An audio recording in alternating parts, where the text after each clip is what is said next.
So we were coming up on this crossroad, and as we were going down the street, I could see the smoke and I could smell the gas, but you never expect a building to explode in your face. My motto with it is who the hell ever like goes through a gas station explosion in a third world country? And I feel like if I don't laugh True. about it, nobody else laughs about it, and then it's awkward because like I don't really need sympathy from people at this point. Hell yeah. I love that. That's a way of owning your story, right? Your parents are now on the way. What happens? Because it doesn't sound like you're getting the best medical care at this point.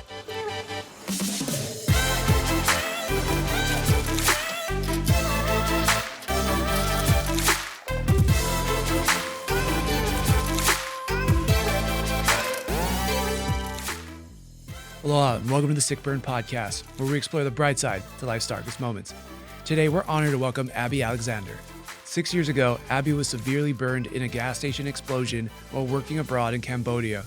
Her accident made national news and led to one of the largest expatriation movements in U.S. history, flying her from Cambodia to Denver for life-saving care.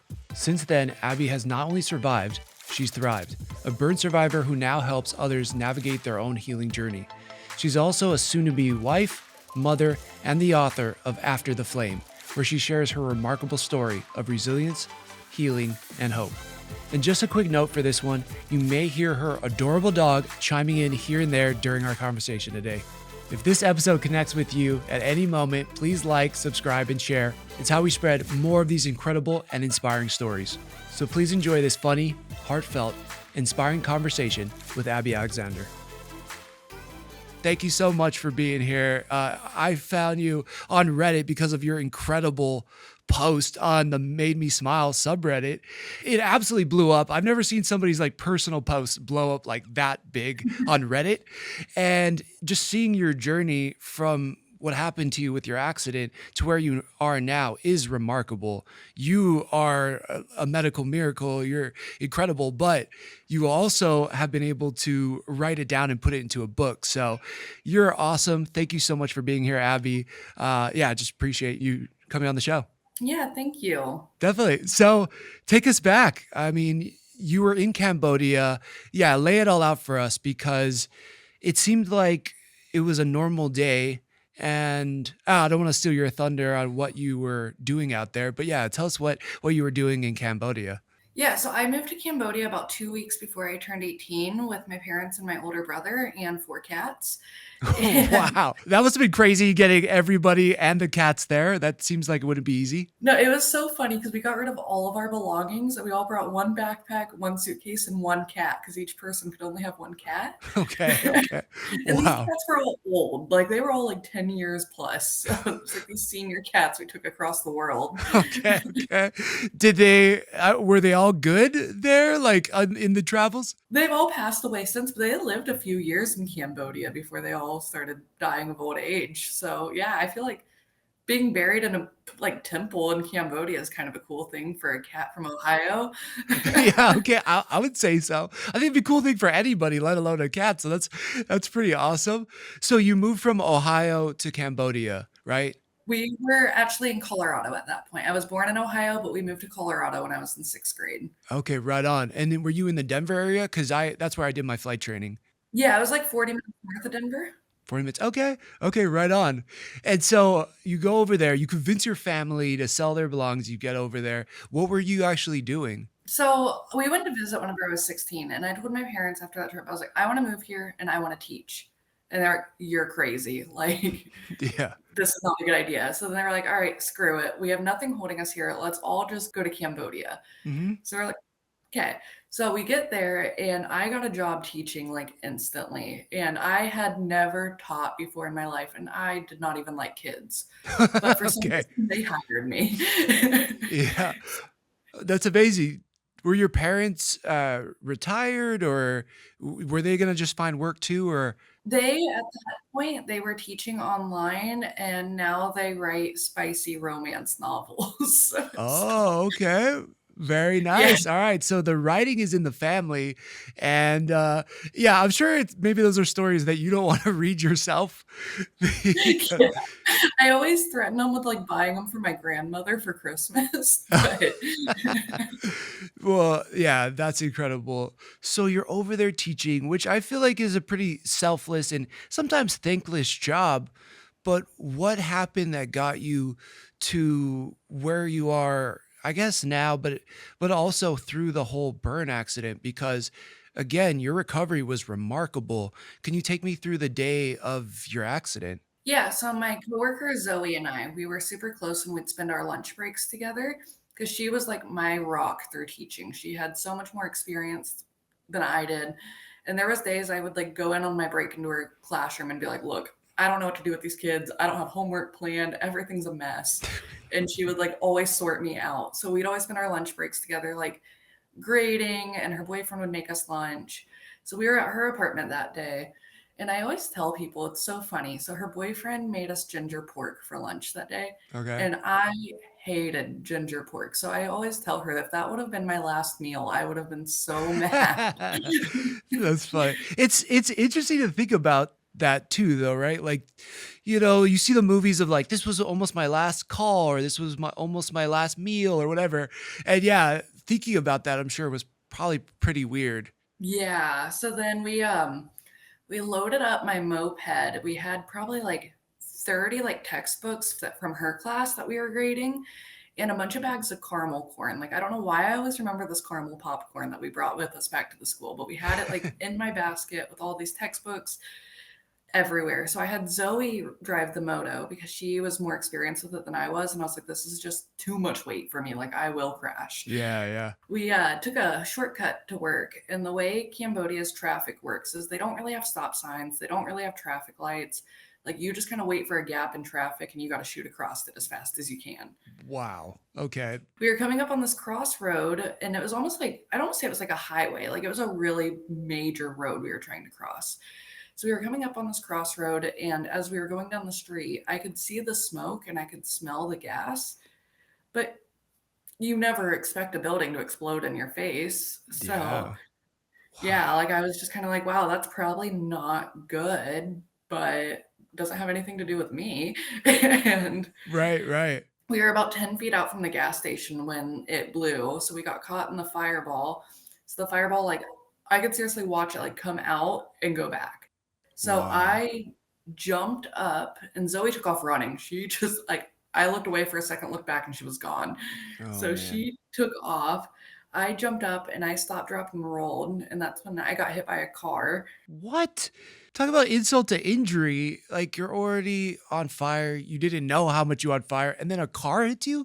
That's what I always say. Like, I paid attention in school. I know you're supposed to stop, drop, and roll, but nobody ever warns you about cars. Yeah. Gee, seriously. Okay. I thought mine was bad, but that might be a lot worse.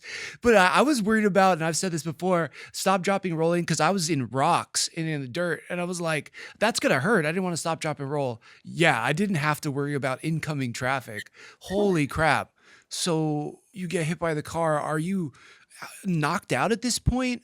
No. So Zoe came back for me and she got me off the ground. And I remember just looking around, and my purse was opened at the time. I always remember. So, like, everything in my purse spilled out everywhere. So, like, I just like looked at the street and there was burnt popcorn, and like I could see like the plastic melting in real time, like that, like the popcorn bag. Wow. And just burnt paper everywhere from all the textbooks.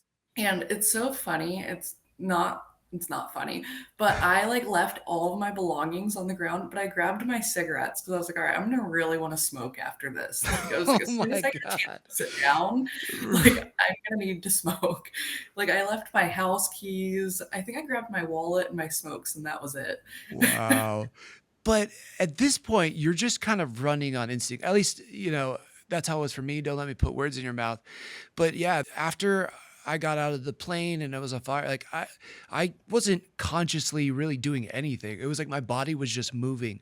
Is that kind of what was happening with you? I guess so, cause I just kinda wanted to sit there and cry for my mom, but, like, luckily, Zoe had her head in the game, like, she was like, "No, we need to get to work now," like, she was like, "You need to get off the ground, you're not on fire, we have to move, like, this Mm, moped's filled with gasoline, we're right next to a gas station on fire, like, we have to get out of here." So, I wow. honestly think, like, if she wasn't there, I think I woulda just sat there, like, I didn't really know what to do. Yeah, yeah, I totally hear you. Again, it's such like this freak accident, and I think something that people might say probably unfairly is like, well, if you smelled that, or if you thought there might be an accident or something going on, why would you go that way? But it's like the last thing you think of that something is going to explode on the way to work, right? Yeah, and so many people like, there's a lot of YouTube videos of, like, my accident and everything, and so many people were like, "Why wouldn't you turn around?" And I was like, "Well, I don't wasn't expecting it." Or one of the people that passed away, he was a cop, and one of the last things you see in the videos, you see him go running back inside the gas station to try to Oh, get people out and or to try to help, or I don't really know for sure, but right. everybody was like, "Was that even a real cop? Like, why would he go running back in there?" Yeah. It's so interesting. Yeah, I noticed that that was like a hard thing I think for me to get over after my accident. People are like, "Well, why would you do this? Why would you do this?" But it's so easy to say that, and except for when your life's in the moment, logic and everything goes out the window, right? It's like you you tap into some part of your brain or your instincts that you didn't even probably know was there, at least for me. And then yeah, it just felt like my body was moving. Almost like when people talk about flow state, it's like you're almost in a flow state, except for it's not like it's a good thing, it's just pure survival. It taps into this, I think they call it the lizard brain. And I think it taps into that lizard brain. But your friend is able to get you up, she's able to get you to work. What goes on from there? Because I'm sure you're in a ton of pain all of a sudden. Yeah, so we, got up and we walked to work, and then once we got there, they were like so some of our coworkers couldn't even recognize us because we were so burnt, they did not know who we were. Oh my So gosh. that was a whole shock, plus there was a bunch of kids outside, so it was, like, trying not to let them see us like that, and I Mm. still feel so bad. The security guard who did not speak English, but always waved to me every morning, he came and put a jacket over me because the whole back of my shirt was burnt off, Oh and I man. threw his jacket on the ground, and I screamed at him not to touch me because it Oh hurt so bad because I had second-degree burns on my back. yeah. Well, we get in the car and we go to a clinic about a mile away, which was kinda entertaining to me. I remembered to take my shoes off before I went into the clinic, like, everybody does that there. Just yeah, because of the culture and like politeness. But even in shock, I took my shoes off. I'm still kinda mad I did that because I never saw those shoes again, but Are those your favorite shoes? You're like, dang it, I wish I just had those shoes back. they were Walmart flip-flops, and I still have, like, on my feet where they're skin graft, there's Walmart, like, flip-flop lines where I wasn't burned, so Oh I always my say they should gosh. sponsor me. Yeah, yeah. Hey, same thing with me. I was wearing Adidas when and like everywhere on me was burned except for my feet. So yeah, I know Adidas. Yeah, hit me up because yeah, I'll always rep Adidas from now on, except for today, I guess. Yeah. But yeah, so then when we get to this clinic, I felt so bad, so my brother was with us, and I just kept screaming at him to call my mom, like, I just needed my mom. Mm. And finally, he snapped on me and he said, "I did not pay my phone bill." He was like, "I cannot use my phone. I cannot call." And I was like, "Just call her." And he was like, "No, shut up. Like, I cannot do that right now. Like, I'm doing my best." But Okay. I don't know how he even contacted my parents. He did eventually, really quick. But they took me into this clinic and they put me in a trash can filled with ice water. And their What? water is not very sterile there. I mean, sure, but like also a trash can's probably not very sterile either. Oh my god, that sounds terrible. And it's so funny, like, the different reactions between me and my friend Zoe, because she was like, "Yes, like, give me more ice water, like, bring it all on." And I was sitting there and I could just watch my skin, like, float to the surface, and I started freaking out, and I was like, "Get me out of this thing right now." Yeah, absolutely. Oh my gosh. All right, so much here. Uh, this is all pretty horrific at this point. You're kind of like, I even in this moment, kind of chuckling about it. It's like when you look back at these moments now, are you able to kind of make light of it? My motto with it is, "Who the hell ever, like, goes through a gas station explosion in a third world country?" And I feel like if I don't laugh True. about it, nobody else laughs about it, and then it's awkward because, like, I don't really need sympathy from people at this point. Hell yeah. I love that. My sister-in-law and I are so bad about going out to the bars and showing strangers the video of me getting exploded, Oh and my people g are always so horrified. But wow. That's I mean, but that's a way of owning your story, right? Like, it's a way of, like, being like, "This happened to me," which, by the way, where does it go from there? Because you're in an ice bath challenge, if you will, in Cambodia, in a trash can. Your parents are now on the way. What happens? Because it doesn't sound like you're getting the best medical care at this point. Yeah, so at that point, they put me into a bed, and I was terrified of needles and IVs, and they were stabbing me everywhere they could. They were going in between the toes, and they Yeah. could not get an IV in me. So at Mhm. this point, I started freaking out because I was like, "This should be hurting. Like, I should be in more pain from getting stabbed over and over with a needle." Right. So then they, did an IO into my shin. Oh, wow. Okay. Yeah. So without giving me pain meds or anything first. So they just Yeah. Yeah. but the crazy thing to me is I don't remember it hurting. Like, I don't know if it was still just the shock of everything. Mm, Like, mhm. that's what really freaked me out at that point. Because at that point, I didn't realize how bad it was. I thought maybe I'd have to get one surgery. I thought I'd be home that night. I had rescued a cat and had a bunch of kittens in my apartment. So I Okay, was like, that okay. first shower is really gonna suck. Like, having these kittens climbing all over me is gonna be rough. Yeah. But I was so convinced I was going home that night. Wow, that's amazing. I even posted a selfie on Snapchat with my face super burnt, and I said, "Lesson of the day, don't get exploded." Oh my okay. Holy crap, that's some pretty dark humor, I dig it. Yeah. I Wow. don't think I'd do that again now, but looking back, I was like, "That's definitely something like 18-year-old me would do." Yeah. Yeah, that is so crazy. It's not lucky, but it's like interesting, I guess, just compared to me because I didn't feel the pain right away either until I stopped, dropped, and rolled, and somebody dragged me away from the plane a little bit more. And as I was laying there, I was paralyzed from the neck down. I couldn't move. The only thing I could do was lift up my head. But that's where the pain started setting in. And then when they wheeled me into the ambulance, like off the gurney, put me in the ambulance, that pain like hit so hard. But and it felt like it might have been within an hour. Like it wasn't even that long. But it's crazy for you. It seems like you've been in this pain or had this accident happen for a while and you didn't feel the pain. Like, Yeah, were you just like you literally couldn't feel it, or do you think your mind has kind of forgotten how much pain there was? I don't know, I feel like I might have just forgotten because I think I remember being in some pain from, like, my second-degree burns, Hmm. but I don't remember it ever being unbearable. I remember I would not put my arms down. They kept yelling at me to, like, put my arms down and relax, but I was so scared it would hurt if I did, so I Yeah. just put my arms up like this the whole time. Yeah. Okay. It's so rare that you get to like laugh about it with somebody else who kind of knows what you're talking about, at least for me. But yes, same thing when I was in the hospital. Like I would just kind of sit up and I couldn't speak, I couldn't breathe, I couldn't move. But the most I could do was kind of like do this crunch up, and I would just hold myself in this crunch. I don't know why, but it just felt more comfortable. Yeah, it was like I was like, if I lay back down, this is gonna hurt so much worse. So yes, I don't know what it is about that, but yeah, you're like one, you can't relax, and two, you're like, if I do relax, it's gonna hurt worse. Yeah, like, I just seriously just kept my arms up, and everybody kept saying, like my mom was like, "Please, just put your arms down." Yeah. And I was like, "No, I'm scared, like, we're just gonna keep them up in the air." Yeah. Oh my gosh. Yeah. So crazy. But yeah, I could relate. So you're still in Cambodia at this point. You eventually kind of get flown back to the United States, right? Can you tell me a little bit more about what happened there? Yeah, so from where I was just talking about, they transported me to a bigger international hospital, and that's where they decided to intubate me.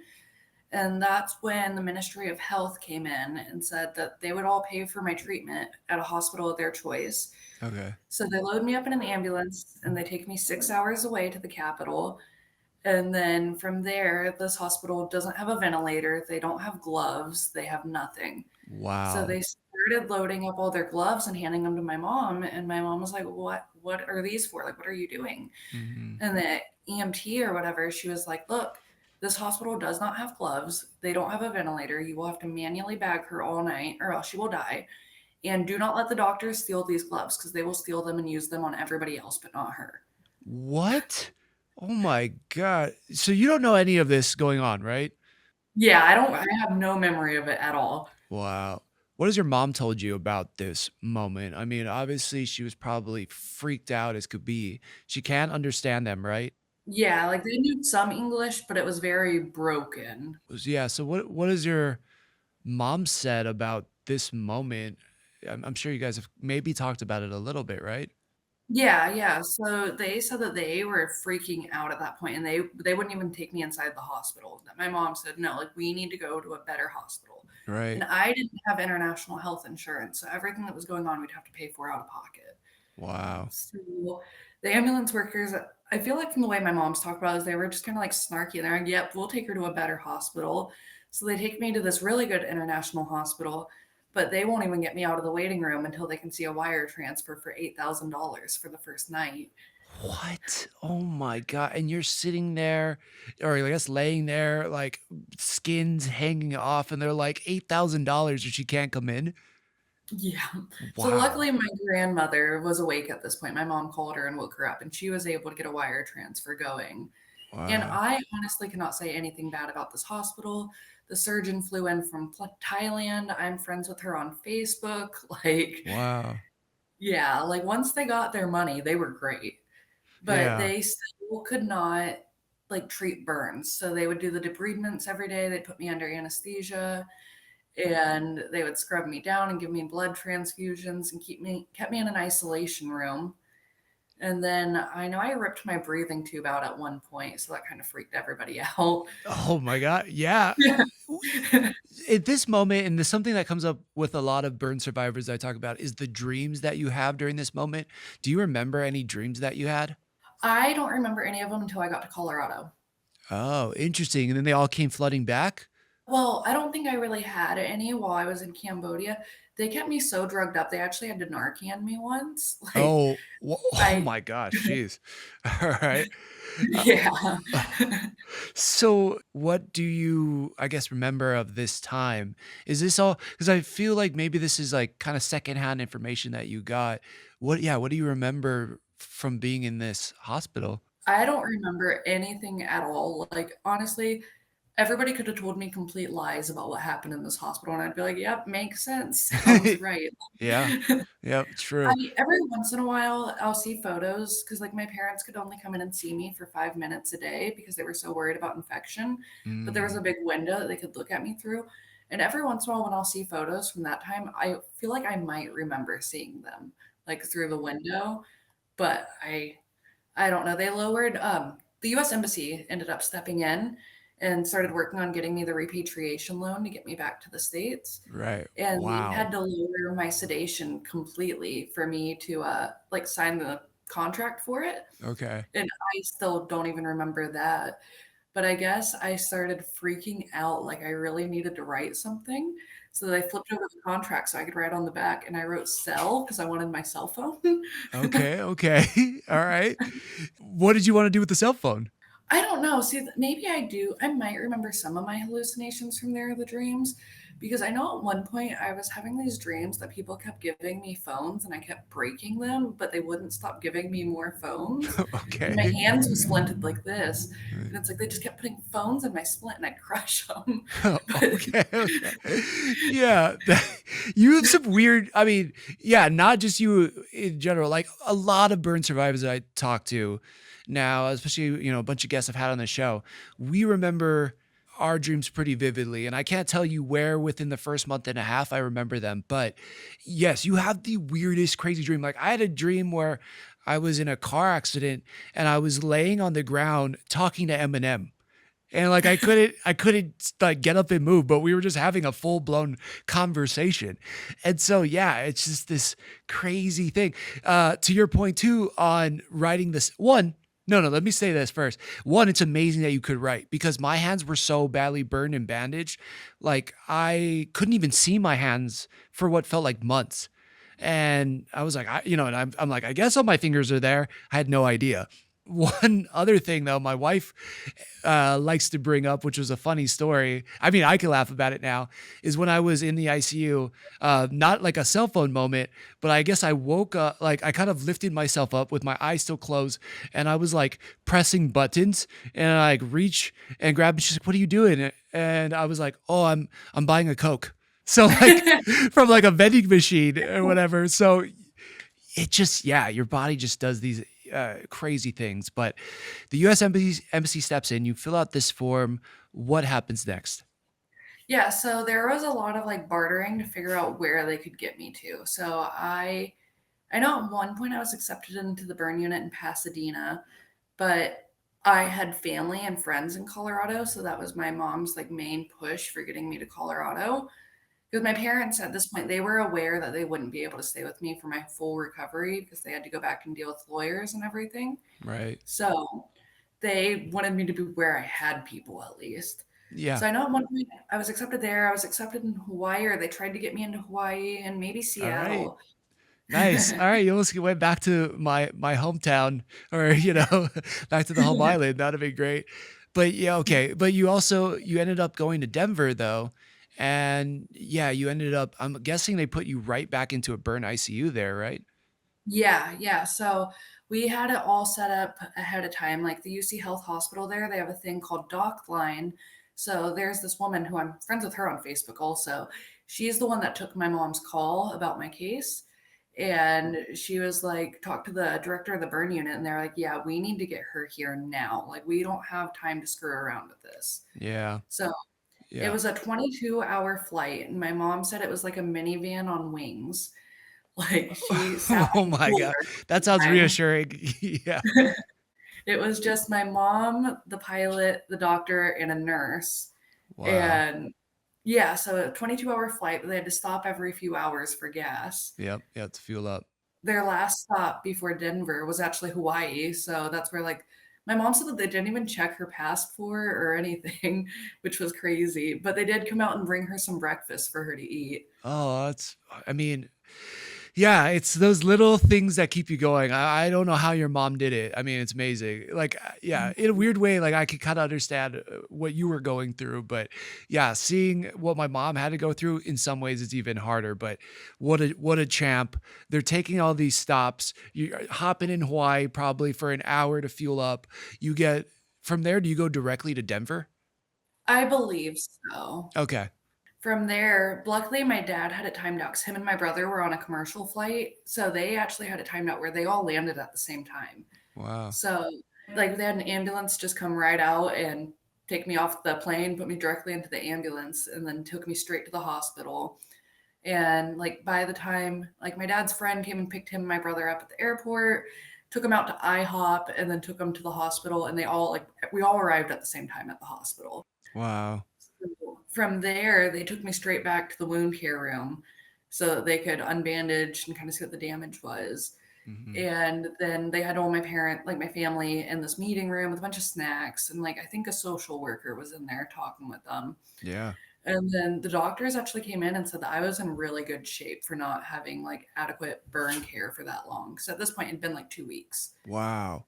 That 2 weeks. Oh my gosh. And so, yeah, you were saying earlier, like, you were worried about infection, but it's like you were already in a trash can at this point. You were in, doctors would like didn't have gloves. Like, Yeah. it's amazing that you didn't get any worse infections, or did you end up getting something? Yeah, so I don't know. In my medical records, it showed that I had an antibiotic resistant infection that they believe was MRSA. Okay. And Yeah. I do have a giant hole in my leg now that wasn't there in any of the beginning photos after my accidents. We always call it my MRSA hole, but I don't know for Oh sure if my that's what it gosh. was or not. Yeah. Oh my gosh. That's crazy. It is funny. I make people do body shots out of it out in public. What? Oh my god.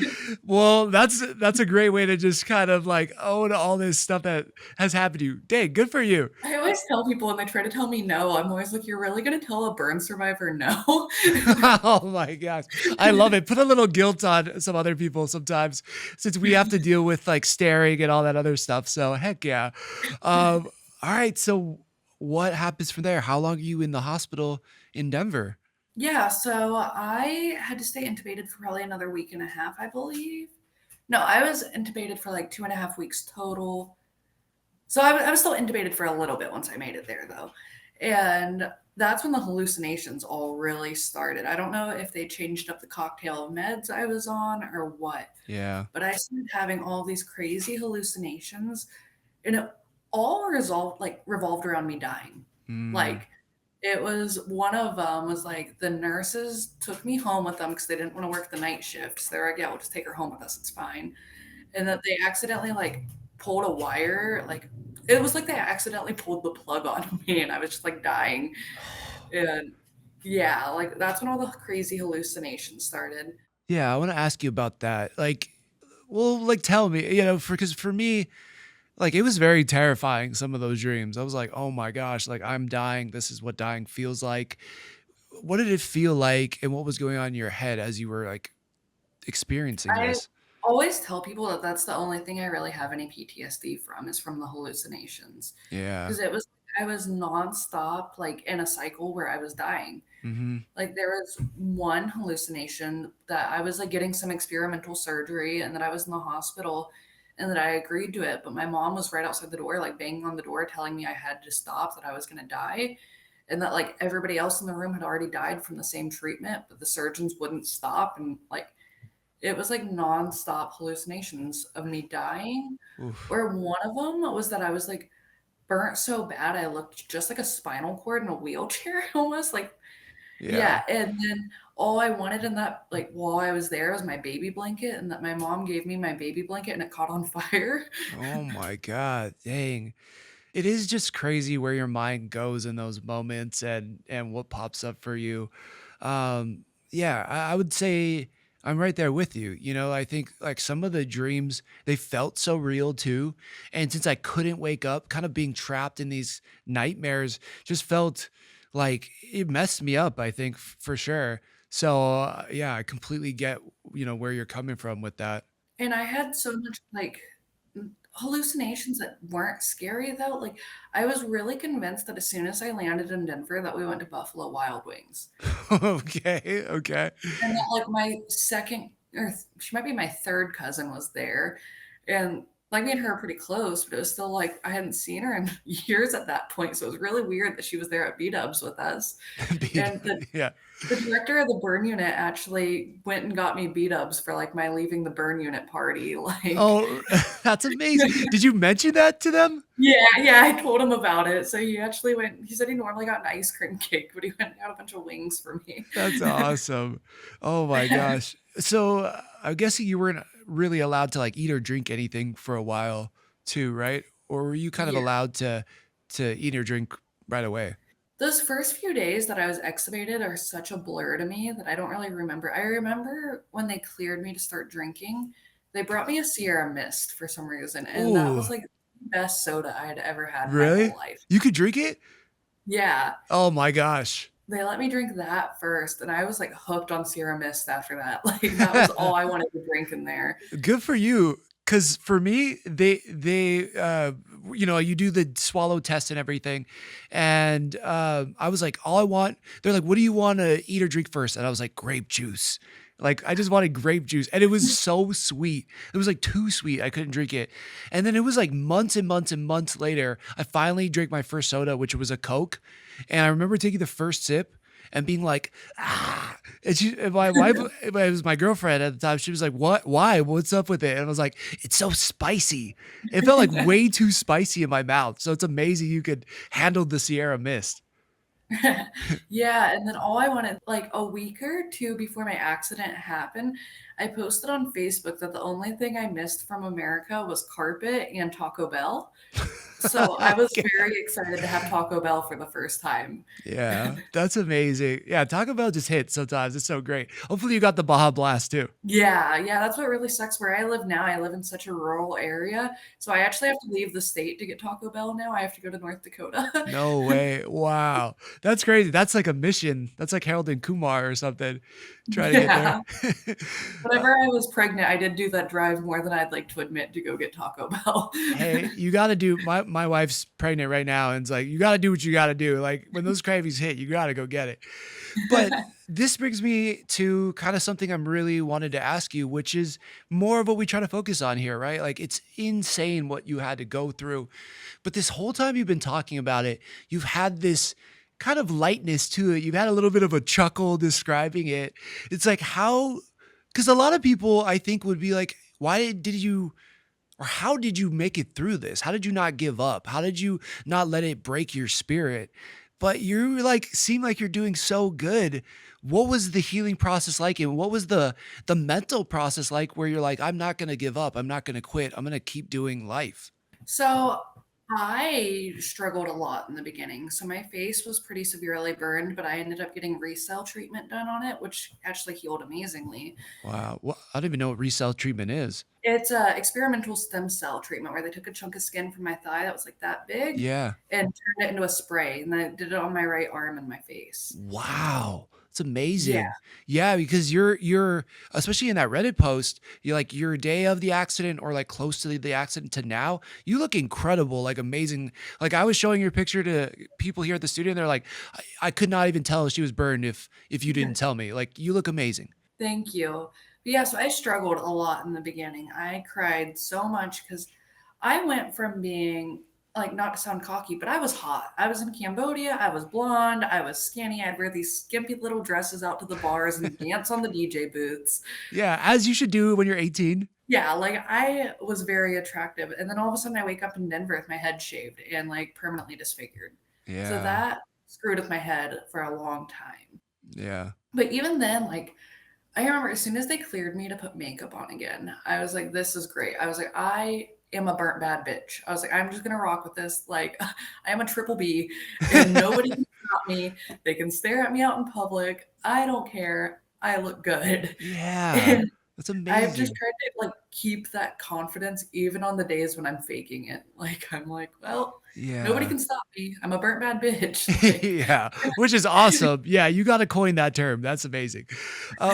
What and where do you think that confidence comes from? Because I completely get it. Like I was so nervous. Yeah, again, I didn't think I've said this before on other podcasts. I didn't think I was like Brad Pitt, but I thought like I look good. I worked out. I was a pilot. I'm like, I felt pretty good about myself. And then yeah, to your point, all of a sudden I'm burned. Like I'm missing an ear. I'm missing eyelids. I'm missing fingers. I'm like, I don't feel good about myself at all. How did you try to create this confidence for yourself? I think this might sound kind of bad. I think a lot of it helped is I was receiving a lot of attention worldwide at this point. So I think I was like, okay, even if these people are lying when they comment on my photos and they call me beautiful because I look like I just got hit by a car this morning, I was like, even if they're lying to me, like I gotta rock with it. I was like, yeah, like I am beautiful, even if I don't truly believe it. But if I keep saying it, I'll believe it eventually. Yeah. Wow, that's amazing. Was your family or friends or anybody close to you saying anything that really like stuck with you? Or was it mainly from kind of like social media and like public outreach? I'd say like my parents were as supportive as they could be, but they also had just gone through something so traumatic that it got to the point where we just didn't really talk about it. And I can't really blame them there Yeah. because I mean, I just almost died right in front of them multiple times. Right. In such like like visual and like visually horrific way. Like it's one thing with burns is like you can't really hide the damage. Yeah. Like yeah, with the bandages, with the like tubes, with it's so and like obviously there's so much like blood on there too. Yeah, I don't blame them at all. So Yeah. But like I got a lot of support from like because of me not having international health insurance, we started getting media attention pretty quick. So we could get the story out there to try to get help from anybody we could. So I mean, I was on ABC World News, I was on like the local Denver news, I was on news in Ohio, and everybody would be like calling me beautiful and telling me how strong I was. And I wow. feel like even if they didn't really mean it, it definitely made me feel better.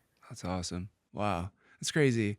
It's something, yeah, that it's like so understated and we think like, oh, words can't hurt us or words can't really make a difference sometimes. But It really can, I think, especially from public outreach or, obviously you get the one negative comment, it kind of destroys you so easily. You could have like 100 good ones. But I think to your point, what I love about what you were doing is it seemed like you were focusing on the positive, right? You're like, man, this sucks. I lost so much probably. I lost my looks. But you were like, you know what? I'm gonna take what these strangers are saying. I'm just gonna focus in on that. And I love it because I feel like you were consciously doing that. And yeah, I guess it speaks to how you receive information and like receive things from the world. So I think it's wonderful. Yeah, thank you. Yeah, definitely. So, okay, you start building a little bit more confidence. Yeah, what is it like getting back out into the world now? Now that you're kind of out of the hospital. I remember one of my first days out of the hospital. I was there in Aurora, actually, in Denver, and I went into a gas station, and this man looked at me and made a face and went, "Ugh." What? And Oh my yeah, God. What did that I feel like? I literally, like, walked out and cried. Like, I didn't even finish buying, like, what I was getting because I was like, "I can't do this." Like, Oh man, I'm so but I'd sorry. say that was only, like, the negative, like, probably one of the only negative experiences I had the whole time. Even the day I got out of the hospital, I went to Walmart because I didn't have anything. I didn't have clothes. I had nothing to my name at all. Wow. And I remember they didn't have any, like, the handicap scooters, like, open at that point, so I had to sit and wait because I couldn't really walk very well at that point. Yeah. And I remember this older lady just sitting down next to me and just talking to me. Like, I was very obviously burned up my face, everything. I looked rough, and she did not question my burns at all. Like, she just sat down and just started talking to me about, I can't even remember about what at this point, but Right. Right. and I remember that meant a lot to me. Yeah. I think getting back into dating afterwards was pretty hard. When I met Yeah. my fiance, like, my bio on Tinder for the longest time, Mhm. it was something like, the top layer of cheese on lasagna? It's, like, crispy, but the best part, that's me, or something like that. That's Crispy but amazing. yummy. Oh my god. You have such a good sense of humor. Like, yeah, I feel like that had to help you so much in getting in the hospital. And also, like, through these ups and downs, like, that guy who made a comment about you in Aurora, like, what a loser, first of all. But then, like, it must have been such a blow to you. But do you think that you started trying to just turn everything into something funny to get through it? Yeah, I think it was the type of thing, if I don't laugh, I'll cry, so I might as well laugh about it and Yeah, I cry love that. myself to sleep later on, I guess. Yeah, well, amazing. Yeah, let's talk about the dating because I think that's something that, a lot of people wanna know. Like, I was so fortunate, my girlfriend, who's my now wife, we were kind of dating for a while, and I didn't know 100% at that moment, going into my accident if we were gonna get married or not. But after we got through what we went through, I was like, "Oh, yeah, 100%, like, she's my person, I have to marry her." What point were you like, "All right, it's time to, like, get out there and start, seeing if there's a partner for me?" Yeah, so totally gonna overshare for a second. I don't really mention this in interviews. I was actually in a relationship when my accident happened, and I got married very quickly after I got out of the burn unit. Wow. And then, like, a year and a half went by, and I was so young and I was so unhappy in my marriage. Mm, So I was finally like, nope, I'm too young to be unhappy. Like, I'm not gonna set myself up for a lifetime of this. yeah, definitely. Do you think the burn part of it, like, affected anything there? I think so. I feel really terrible saying this, but his worst fear after my burns was that I would wake up and not want to be with him anymore, and that is kind of what happened. I woke up and realized that he wasn't really supportive. Mm, yeah. Yeah. So no, so like for the whole beginning of my burn injury, like I was in a relationship. So then all of a sudden, once I left him and I was single again, it was so hard because it's like everybody does online dating now, which is fine.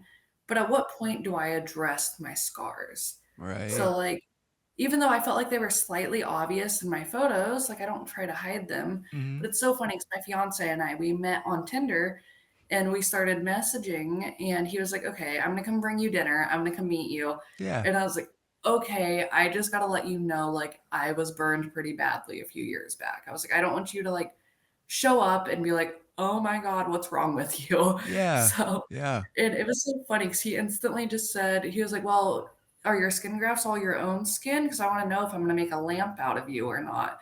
And I was What? Oh my god. The game there, the balls, I mean, well, yeah, respect to that guy. yeah. I was like, okay, if someone's gonna laugh about it with me, I was like, that's good. Like, I don't want somebody that's gonna be weird about it or anything. Well, I Yeah. guess he was weird about it, but in a good In way. a good way, yeah, in a way that worked with you. That's awesome. Heck yeah. Yeah. And so, obviously, that went really well. He met you and, you know, I commend you. I think that's amazing that, we have to go on living our lives, especially after these catastrophic accidents and no matter what happens, but good for you. Like, I just, yeah, I really respect that you're like, no, I'm going to move forward and try to do me and live like the best life I can. Yeah, yeah. So it is kind of hard in the town I live in. Like, it's such a tiny community. I think we have 8,000 people in total Wow. and no cities within like 60 miles of us. So we're really out here in the middle of nowhere. So I think that was really hard was once I moved to Montana and all of a sudden, like everybody has their own story of how I got burned, even though I'm super open about it. Right. So I've heard stories about me jumping on a bomb to save my students Oh, man. and Wow. honestly, I think I'm just a little too selfish for that. I don't know if I'd go as far as to jump on a bomb. Well, you wouldn't know, I guess, until you're in that moment, truthfully. But what happened to you was harrowing enough. Like, it's Yeah. still, yeah, incredible.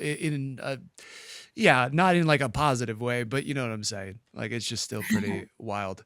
So, what came about that of like hearing all these different stories, or yeah, of just kind of being in the town then?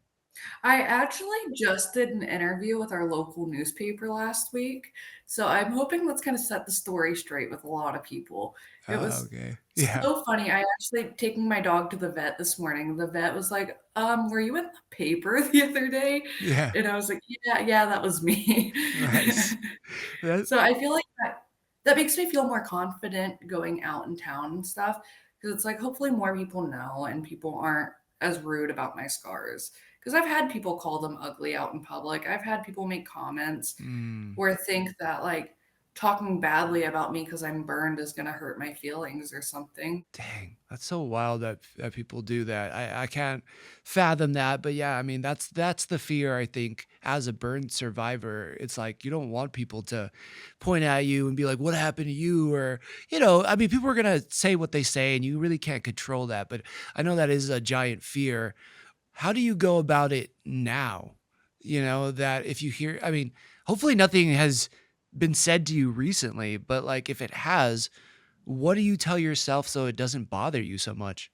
I tend to if catch people staring at me out in public, I tend to always bring it up because I myself, I'm such a nosy person. So honestly, if I saw somebody with scars like this and I didn't know better, I'd probably be staring Mhm. and not in a malicious way, but I'm just nosy. Yeah, just curiosity is like, "Wait, what happened?" Right?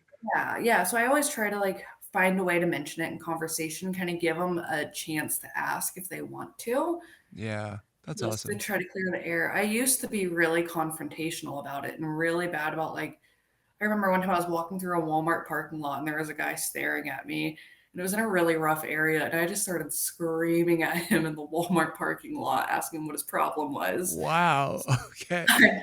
I'm happy I don't do that anymore. I've definitely Yeah, gotten better as I've definitely. gotten Yeah, better. yeah, yeah. I mean, I've talked about it on this podcast too. It's like your life is flipped upside down so dramatically, and like your body changes, and looking in the mirror and seeing something different that you're not normally used to seeing is crazy.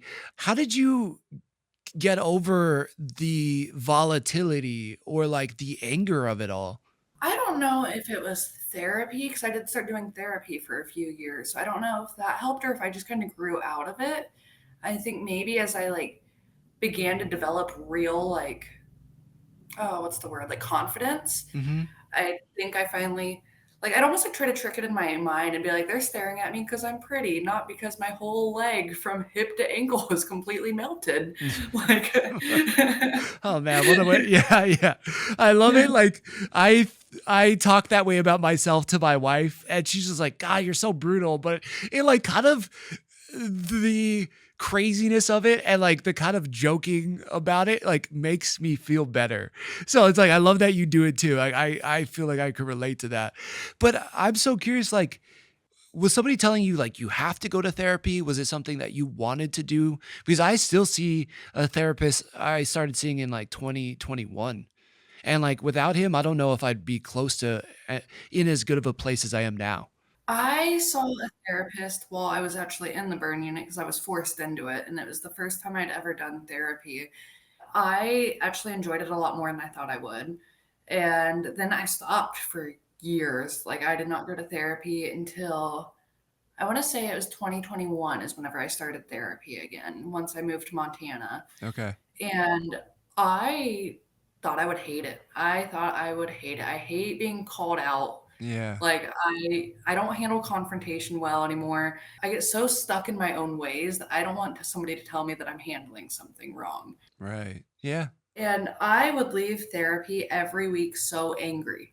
I would be so mad after therapy because I would sit there and I'd be like, how do they think that they have the right to tell me how I should be handling this or what I'm doing wrong here? Yeah. And it's like that drive home was always so angry. And then afterwards I'd be like, well, they're kind of right. Like I am kind of kind of an angry person. Like I get it. Yeah. You're And like, I think, wait, they were kind of onto something, I guess. Maybe I'm like yeah, that. I would be like, "How dare they call me out for me being a bad person because I don't handle my trauma well." Yeah. And then I think just over time, I was slowly like, "This is working." Like, I'm actually, like, actively trying to be a better person and to heal from this. Yeah. Yeah. So, yeah, I haven't been to therapy in about a year now because my last therapist moved away, Mm. but I've been really considering getting back into it because I feel like therapy is one of those things that everybody should do. Yeah, I agree. I mean, yeah, that's a big thing for me now because I like unlike you, like I mean, yeah, I think you handled it so amazing well. Like I wanted to give up. There was times in the hospital where I was like, I can't do this anymore. Like I like in so much pain and I can't do anything for myself. I'm like, I'm ready to throw in the towel. And I don't think I'd be in nearly as good of a place if it wasn't for the therapist I go to now. But yeah, I mean, it wasn't easy. It wasn't like every session for me was like, "Oh, I feel great. I'm walking out of here like my whole life's fixed." Like it was not like that. There was moments where it just completely broke me and I never felt like he was telling me I was a bad person or I was handling it wrong, but I was just hearing some hard truths that I didn't really want to hear.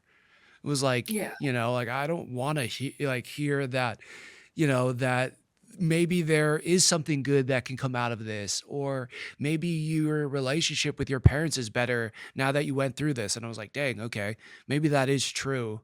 And I was just I kind of gave myself permission to accept some of those things. And so, yeah, it's amazing that you can kind of recognize that and appreciate it too, because it's not easy. And I just kind of commend you for even sticking with it for as long as you did.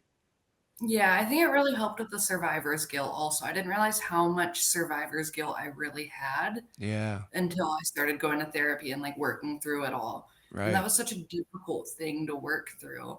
Yeah. Yeah, I can relate to that so much.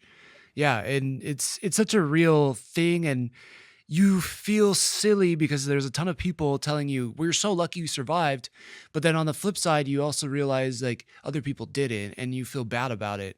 And it's like it's such a weird, they call it like cognitive dissonance, right? Where you have like two competing thoughts and they're like battling against each other. I can say I probably still have that in some ways.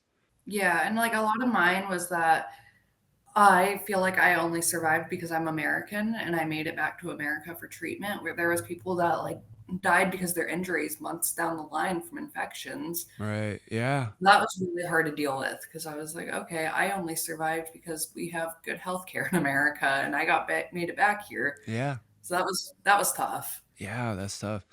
It's really kind of you though. Like I think that you have, especially as you go to other countries and stuff, you are opening yourself up to like the way other people live. And I just feel like you're probably a lot more empathetic now than you maybe would have been before your accident. Yeah, yeah, I definitely feel like I am also. I feel like before and this might make me sound like a bad person, but I was also so young before was burned. Yeah. But I like if I would have saw somebody that was burned out in public, I don't think I would for sure 100% say I would not have been mean. I would not have made comments. I wouldn't have been that person. Yeah. But I would have judged. I feel like burn survivors, like I feel like they have such a negative like view from everybody else on them. And I feel like I would have been like in that same group. Right. And now that I've been burned, I'd definitely say I'm a lot more nosier when it comes to like other people's injuries.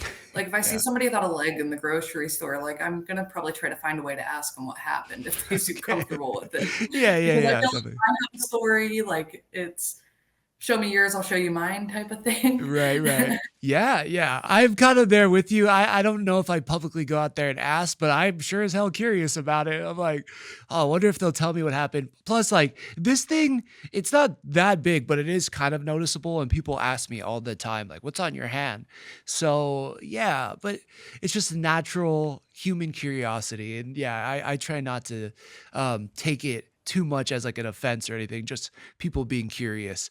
So we are definitely kind of nearing the end here. I want to talk about why you wrote this book because it's pretty amazing. It's on pre-sale now, right? Or is it fully It's out? actually released now. It released on my burniversary on the 14th. Oh, wow, that's amazing. Yeah. I should probably change my Instagram bio.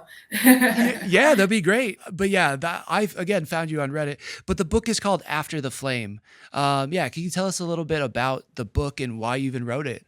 Yeah, so I actually took me almost 6 years to write it. I knew pretty early on in my recovery that I wanted to write a book, but it was more just I feel like there's so much in my story and I'm not the best writer, so trying to like I feel like I could honestly write my whole story and probably miss a lot of details, but have it done in like 3 pages if I really wanted to. Like I feel like Wow. I can sum it up pretty quick. Wow. So it was just kind of hard for me to get it done, but the whole time I became very active in like the Phoenix Society online support groups. I became active in some online burn support groups just on Facebook, That's on the awesome. burn survivor subreddit. Like I just became very active in hearing other people's stories. I was like, I want to tell my story. Like Right. I got enough like attention in the beginning. I feel like there's people that want to know the gory details, the Yeah. all the raw stuff that I can't casually make a Facebook post about. Right, right. Yeah, exactly. It was just there's just not enough characters or not enough space or it's so quick sometimes I think with social media like it's like whatever comes to your mind in that moment, but being able to write a book is like really digging deep into like what you've really wanted to share, I'm guessing. And it's a short book. It's a 90-minute memoir, so it's very short. I think some people have finished it in an hour or even less. But I feel like it was enough to get my story out there. And I'm honestly hoping it can bring some people hope that are going through some other problems. Because I know after my accident, I read like Turia Pitt's novel that she wrote about her burn injury. Oh, I'm not even familiar with that one. Oh, she was burned in Australia in a 10 or a half marathon, I think it was. She got caught in a wildfire. Oh my God. Wow. Yeah. Yeah. Yeah, so I read her novel really quick. Like I was looking up everybody else's stories that I possibly could Yeah. because I wanted to be able to relate to someone. Like, Yeah. Yeah. And it's, even though it happens to so many more people than we think, it's still pretty rare and it is so life altering, like these burn injuries. So that's so cool that you, one, were comfortable enough to share your story, but two, you're using it to like help other people and also like actively guiding people through their healing. That's so incredible. Yeah, you're awesome. Yeah, the book is again After the Flames, right? yeah, After the Flame, no Oh, S. After the Flame. Gotcha, gotcha. Yep. Wonderful. Well, all right, Abby, before we let you go, there's two questions I kind of ask everybody. And one of them is what currently in your life is giving you the most amount of peace? I'd say my daughter, Yeah. my little baby. She's gonna be 10 months old in 9 days, and she is everything to me. She is my whole world. Oh, it's incredible. And yeah, never felt peace like that until I had her. Oh my gosh, that's amazing. That makes me happy to hear as somebody who's, going to be a father soon or, hopefully. And yeah, you always hear about all the crazy things or the hard things that come with babies, but there obviously has to be this overwhelming sense of joy and like peace. What is it about her, if you could sum it up into like a few sentences that you feel like is giving you that peace? I mean, I feel like a big part of it, this might be selfish, but I'm for sure her, like, preferred parent. Like, my fiance is an amazing dad, The but there is just favoritism? something I love about, like, her just, like she's mobile now, so she's crawling and Right getting on. into trouble constantly, but just, like, she sees me and she screams and she comes running up to me right away or crawling up to me as fast as she can, Yeah. and just, like, seeing her experience the world for the first time and learn something new almost every day. Yeah. And, That's like, awesome. I I'm worried about how it'll be when she's older with my burn scars. I don't want her to be the weird kid with the burnt mom. Oh man, yeah, preaching to the choir, definitely. I'm like, great. Is like my son's, friends gonna laugh at him because his dad has a metal hand or all these burns all over him? So yeah, I totally get that. Yeah. Yeah, that's one of my biggest fears, but, like, now, like I mean, of course, she's a baby, so she doesn't know any better, but she does not see my scars. She pinches my arms the same way she pinches, like, other non-burn parts. Right. Like, it is nothing special to her, and I just love that, like, she does not care. Yeah. That's I so do think awesome. she chews on my skin grafts more than, like, my other body parts. I wonder if it feels good on her gums, but Maybe. Okay, well that's a positive then. Not every mom gets to say that, so you got a, leg up there. That's so my little awesome. homemade teething arm. Yeah, perfect. Well, good. I'm gonna have it for days. My kid's gonna be able to gnaw everywhere.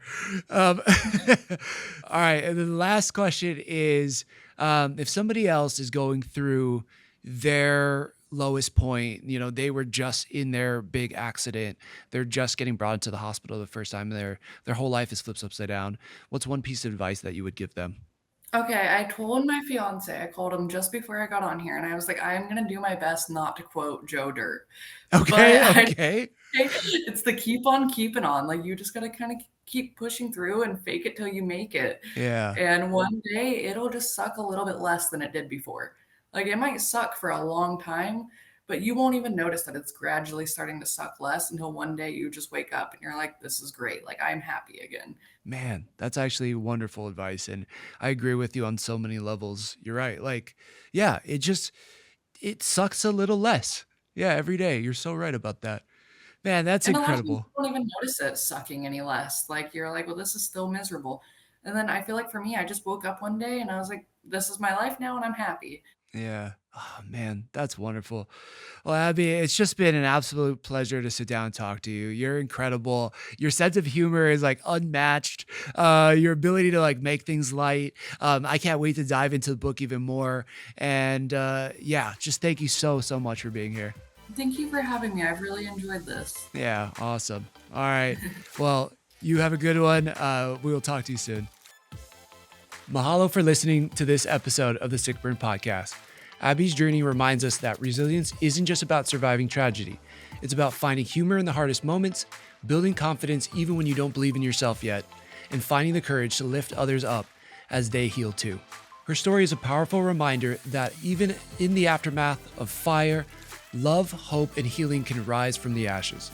If Abby's story moved you today, please take a moment to subscribe, share this episode, and leave a review. It helps us reach more people who might need a little light after their own darkest moments. Until next time, take care of yourself, if you can, someone else, and keep exploring the bright side to life's darkest moments. Aloha.